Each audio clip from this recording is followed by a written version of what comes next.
Hi, all, Game Methuselah. Sorry about the delay of a day in getting my Patreon video done for you guys on the part B of my first adventure, which was really critical, since I'm sure you were kind of looking at it and go, where's the rest of it?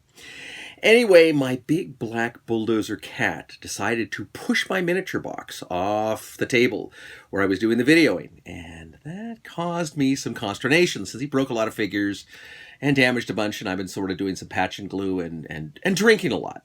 Now, I haven't seen my cat in a couple of days, but I do have a new black cat hat. Not sure how that happens, but anyway, I will get it done right now, and hopefully we'll have it up by this afternoon, so sorry for the delay, and talk to you soon. Game on.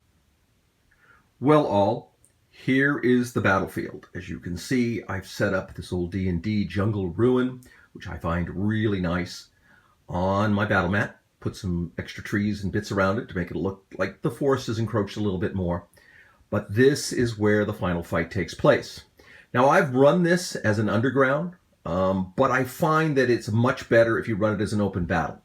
The underground itself is going to be pretty small and really not that important to the story, so I tend to think this is much more iconic. Good. These are the protagonists for the battle. They are one, the Dryad. It's her. She's in human form. You could, if you want, you could leave her in a Dryad form. No reason she wouldn't necessarily be in it. Dryad is a pretty effective 200 XP CR1 creature. Assuming that the party doesn't sneak up on them, she will also have cast her Barkskin and Shillelagh at the point of the encounter taking place. If the party is really bad and they really take a lot of time, they're real clumsy and they make a lot of noise, if they had had a random encounter out there of fairy folk, they would likely, and any of them fled away, they would come back and warn her, and then she would produce one of her Goodberry spells. So that's a D10 Goodberries, which then she would distribute evenly amongst her three warriors. The warriors in point. They're the oldest of the human children that she's kidnapped. They've essentially grown up as hers. I think they're elves. They feel like elves. They fight like elves. They are essentially human barbarians, unarmored, damn near naked if you really describe them. They're fighting with dual-wield ability, which means they're carrying two full-size one-handed weapons, in this case rapiers. You could call them elven thin blades, I normally do, for color, but I don't think the thin blade has made it into 5th edition yet. They're also armed with longbows. Because of their high dexterity and the fact, obviously, that they are a finesse weapon with the rapiers, this can be a really deadly encounter. Now, point-wise, it really doesn't come up that high. It's really no more than a hard encounter for most parties. I find it seems to play above that. If you have a really sophisticated party and you maybe want to add a couple more knockers back in, or you want to add a sprite or two back in, you could, but I think at this point you're really sort of starting to tip the balance. You could add pixies, because of course you know that they work there. I have not done this. I kind of think the adding of a pixie or two in this battle would guarantee that the party loses. The sleep, the dispel magic, the confusions and stuff, in contrast with her charm, in addition, I cannot imagine that the party, without a lot of good luck, is going to survive well. So, my point is normally I have run this as one Dryad, who I use in human form, because why not, and her three barbarian charges. Well, not knowing exactly how the party is going to be equipped or it's going to come out, we'll make the assumption, of course, that most of the party members are going to move up to try to get the Dryad, get in some fighting, get into melee range, spell range, and alike. As I said, what the Dryad will do first is likely shift and produce another D10 Goodberries. Her minions will come out to engage as the members come close, and they can be within move range to attack. The other bodyguard will do the same. She will likely at this point tree step and then try to charm one of the people in range. If she can, she'll move out back, but that's assuming she has not already cast her Goodberry this round, in which case she'll stay there and do it on a following round. When somebody's within 30 feet of a forest, she can wood step 2 and utilize the battle. She'll try to stay out of combat as much as possible. She'll use the charmed man to go guard the stairwell where the other kids are hiding. So that will likely take care of that. This battle can be really nasty. The barbarians will rage, and they will put up a nice fight. They have a couple of good berries, so they might have some healing in as well. If they don't, because maybe the party ambushed them, she'll try to get them to her. That'll likely be what she'll do most of the battle. If she has to fight, of course, if she hasn't been surprised, she has her bark skin and her shillelagh ready, so she can put up a pretty good fight. The battle will ensue. Hopefully the party will win, and we will go on to the final. If the party seems to want to stay back, maybe they have a lot of missile users, and maybe shoot it out with missiles, all of these elves can switch over and be armed with longbows. Again, that high dexterity is going to make them really, really deadly. They'll likely shoot at the Dryad. She will hide as much as possible. She will take healing with the good berries when she has to keep from being dead. And then she'll use her charm if she can.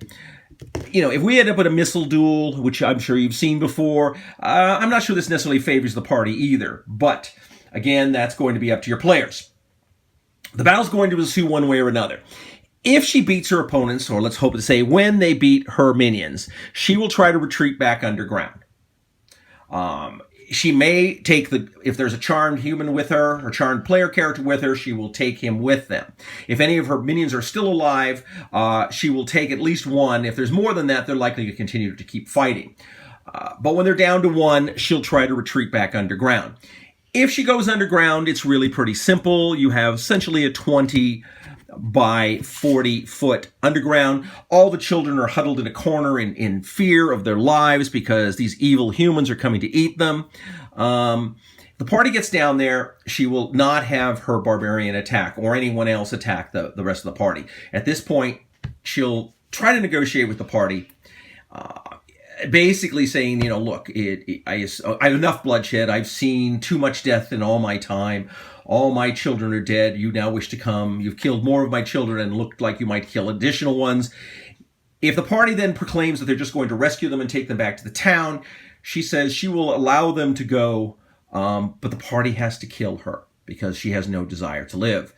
Now, if they don't want to obviously just walk up and kill her because she's going to make no defense and they can just go ahead and finish her off, they could attack her. She will fight to the death, and then they can take the children as they see fit.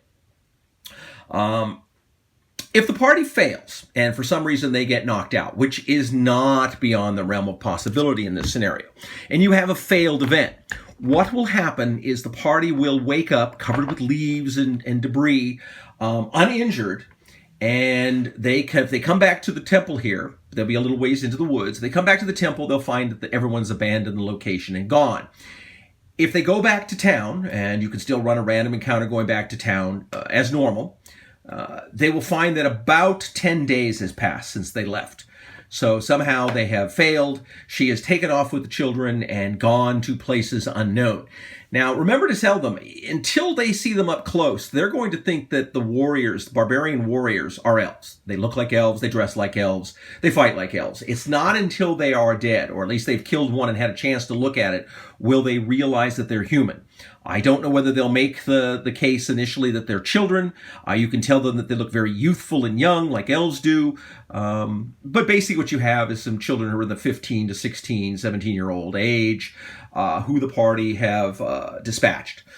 You can decide if you want maybe some of them to be unconscious, they could take them back, but the party then can return. If they return back to the village with the children, they're looked upon as heroes. They've recovered the children. If they bring back the dead bodies of the other children, it'll be sad for the people, but these kids have been gone a long time, and they have believed that they were already dead. So people getting back these children who've been gone for a while are going to be thrilled.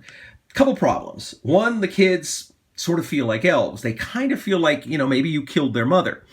And they're going to hold some level of resentment. So if for some reason, let's say you can say the parents are dead and one of the older children you saved, and you can generate as a character, and somebody might want to run that, maybe like a druid or an elven warrior, it doesn't really matter, and decides they want to go as a party with an NPC, you can allow it. But this character is always going to look to wreak revenge upon the party for slaying what they perceive to be her mother. The other problem is the druids now worry about the horrible elven taint.